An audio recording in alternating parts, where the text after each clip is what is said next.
You are returned to us, dear friend, and none the worse for bearing the heavy burden which I did press upon you. Most glad am I of this. I am informed that your efforts to negotiate a peace with Lord Ramu ended in conflict. Pray tell me, what befell?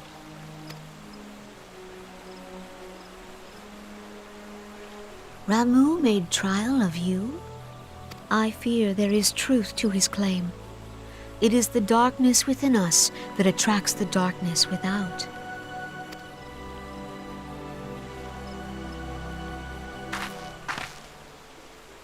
It cannot be denied that misfortune follows man.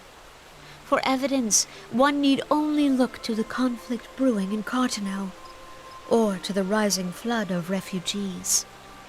Our shared struggle against the Empire should have served to seal our union. Yet the ties which bind the alliance strain under the weight of gross self-interest. As the scars of the calamity begin to fade, so too does our sense of common purpose. Yet now is scarce the time to forget our shared responsibility. If this new-sprung realm is to survive beyond its infancy, it must needs be nurtured by all. Eorzea must be as one, yet I fear that dream is still far off.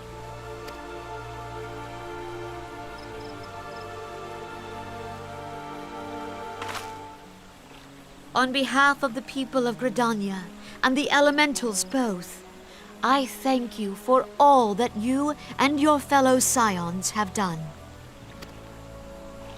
Full oft have I been compelled to look to you for aid of late, and offered all too little in return. As leader of this nation, I shall endeavor to prove a more worthy ally to your cause henceforth.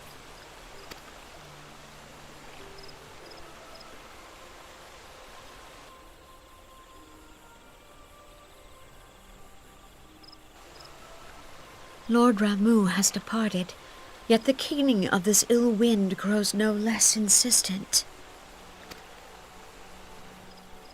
Voices of the forest, pray speak and I shall listen. What unseen evil begets this unease in my heart?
If everyone is ready, let us begin. Urianger, the floor is yours.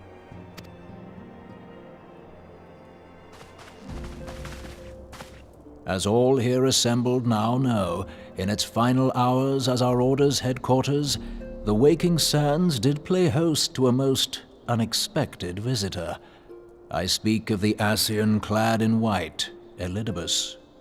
Unwelcome though his presence was, his words that day did serve to confirm a truth long suspected, that the Ascians are eternal beings, to whom physical destruction is as a temporary inconvenience. In the intervening time, Urianger and I have striven to discover a means by which the Ascians might more permanently be slain. And 'tis my belief that we have found the thread that will allow us to unravel the twisted skein of their existence. In the moments prior to Leviathan's most recent manifestation, the Sahagin elder who summoned him was observed to undergo some manner of ascension. The etheric readings taken by Y'shtola at the time of this transfiguration have proven most enlightening. The disruption to the flow of ether was sudden and dramatic. So tangible was the agitation, I scarce had need of my goggles. The significance of Y'shtola's readings might better be understood in the context of mine own, taken at the instant of the Lord of Levin's demise. Unlike the Primal, the Sahagin was not subject to etheric dissipation. Before discussing our new discoveries, it may benefit us all to recall what we know of etheric behavior.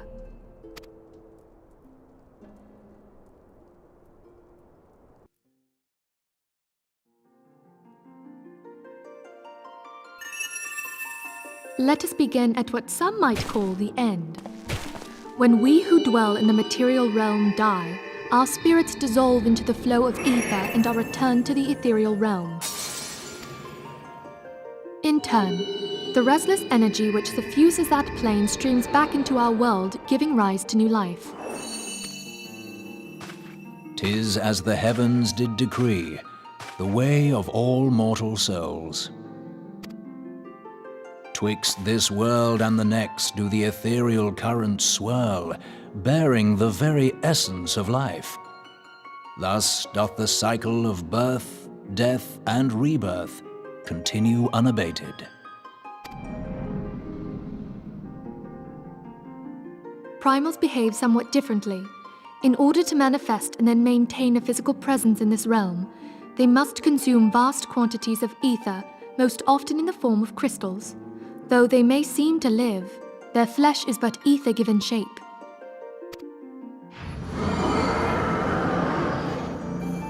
Thus, a defeated primal leaves behind no broken corpse.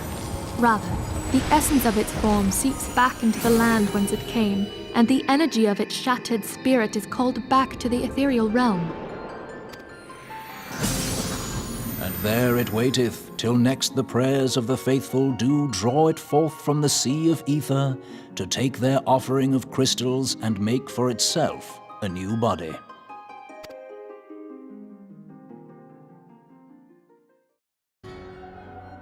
Which brings us on to the third group, the so-called immortals. They exist in a manner all their own. Quite. Even as the Sahagin elder fell to the Admiral's musket shot, I witnessed the release of an ethereal cloud, which immediately took possession of a nearby minion. A soul that dissipateth not upon the death of the flesh. The secret of life everlasting, and in the claws of a Sahagin no less. But I wonder, what would happen to one of these obstinate spirits should there be no suitable host for it to claim? If mortal death entails a return to the ethereal realm, it seems doubtful that the soul of an immortal would venture there.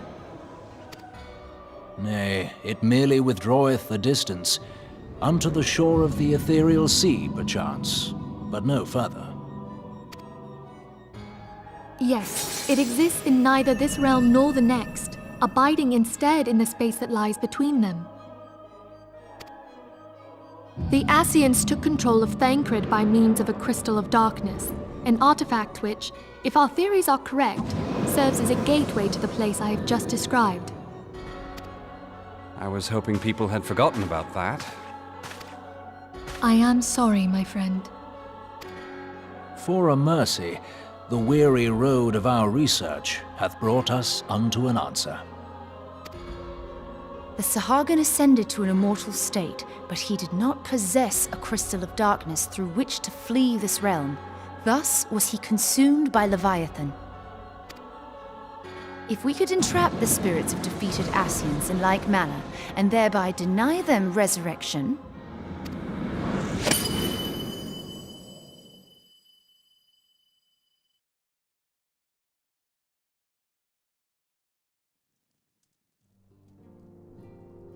Therein lieth the path to victory. Thou art most perceptive, my lady. Only when we have trapped the bodiless soul within an ethereal prison can we hope to defeat its unnatural constancy. Thus might even an eternal paragon be consigned to oblivion. These feats are, of course, far easier said than done. At present, we lack a viable means to entrap and extinguish an Ascian soul. Yet, I believe it to be possible. The pieces of the puzzle lie before us. We have but to put them together.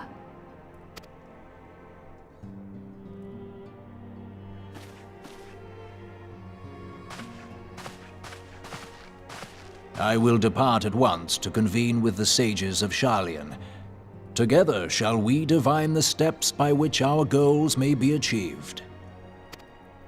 I have the utmost faith in you, Archon.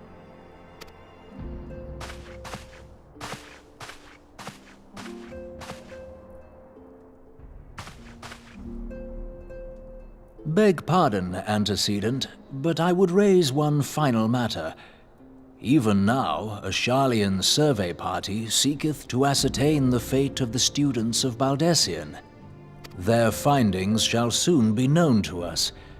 Though you harbor feelings of dread, I bid you surrender not to sorrow, but abide instead in hopeful prayer.